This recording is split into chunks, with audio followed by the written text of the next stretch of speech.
প্রধানমন্ত্রী জনাব হাসনাত আব্দুল্লাহ কুমিল্লা সরাসরি প্রশ্ন করবেন, ব্যাখ্যার প্রয়োজন নেই। আসসালামু আলাইকুম। যেহেতু শিক্ষা নিয়ে কথা হচ্ছে, আমাদের বর্তমানে মাননীয় স্পিকার, আমরা যদি বর্তমান শিক্ষা ব্যবস্থা দেখি, আমাদের এন্ট্রান্স ইনস্টিটিউশনগুলোতে বিশেষ করে প্রাথমিক শিক্ষায় আমরা দেখছি যে ভর্তি প্রক্রিয়াতে আমাদের এখন দুইটা পদ্ধতি প্রচলিত ছিল। এডমিশন বাই মেরিট আগে প্রচলিত ছিল, এখন সেটা কনভার্ট হয়েছে এডমিশন বাই লটারির মাধ্যমে হচ্ছে এখানে বাচ্চাদেরকে ভর্তি করা হয়।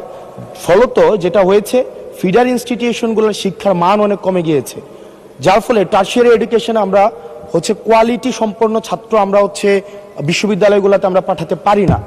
এখন মাননীয় মন্ত্রী মহোদয়ের কাছে আমার প্রশ্ন থাকবে, এই যে প্রাইমারি স্কুলে বাচ্চাদেরকে ভর্তি করানোর ক্ষেত্রে আমরা কি ভর্তি প্রক্রিয়াটা আমরা পরিবর্তন করব কিনা, নাকি এই যে এডমিশন বাই লটারির মাধ্যমে আমরা নিব এবং মেরিটকে আমরা হচ্ছে সবসময় হচ্ছে দমায় রাখবো, নাম্বার ওয়ান।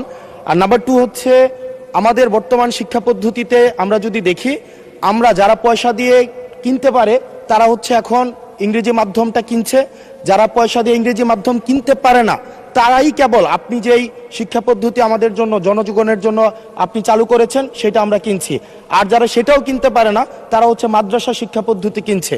আপনার কাছে প্রশ্ন যে আমাদের বর্তমানে একটা দেশে এই তিনটা শিক্ষা পদ্ধতি যেটা অর্থনৈতিক অবস্থার উপরে নির্ভর করে চলে, এই তিনটা শিক্ষা পদ্ধতি জিয়ে রেখে আপনার কি মনে হয় যে আপনি একটা ইনক্লুসিভ শিক্ষা পদ্ধতি নিয়ে আমাদের দেশটাকে আগায় নিতে পারবেন? ধন্যবাদ।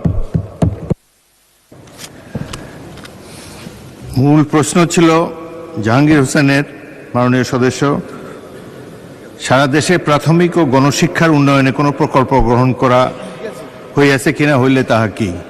এখন তো ইন জেনারেল আমরা ডিসকাশনে চলে গিয়েছি, তবুও মাননীয় মন্ত্রী আপনি ইচ্ছা করলে উত্তর দিতে পারেন। ধন্যবাদ মাননীয় স্পিকার, ধন্যবাদ মাননীয় সংসদ সদস্যকে। যদিও তিনি ব্যাপকভাবে প্রশ্ন করেছেন, আমরা আশা করি এই মহান সংসদে এই বিষয়গুলি আলোচনা হওয়ার প্রয়োজন রয়েছে এবং তিনি করছেন।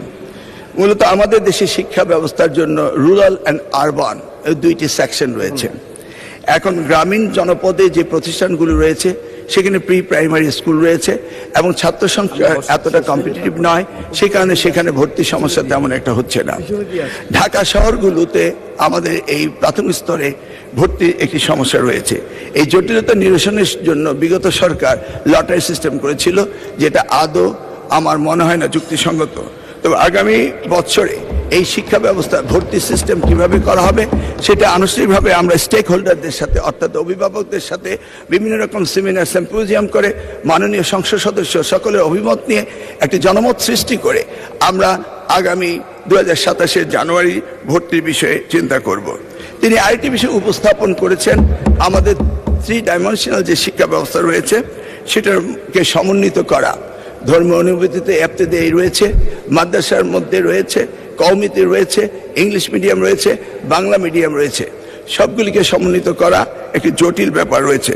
তবু আমরা ইতিমধ্যে কমিটি করেছি, ইংলিশ মিডিয়াম স্কুলগুলোকে সরকারের আওতায় এনে তাদেরকে কিভাবে আমাদের যুগোপযোগী শিক্ষা ব্যবস্থা বাংলাদেশের দেশের নিয়মকানুন মেনে করা যায় সেই বিষয়ে আমরা কাজ করছি। ইতিমধ্যে আমরা কমিটি গঠন করে তাদের সাথে যোগাযোগ করছি। দ্বিতীয়টি হলো ইবতেদায়ী শিক্ষা ব্যবস্থা, সেটাকেও আমরা ইতিমধ্যেই আমরা সেই বিষয়ে ব্যাপক কাজ শুরু করেছি।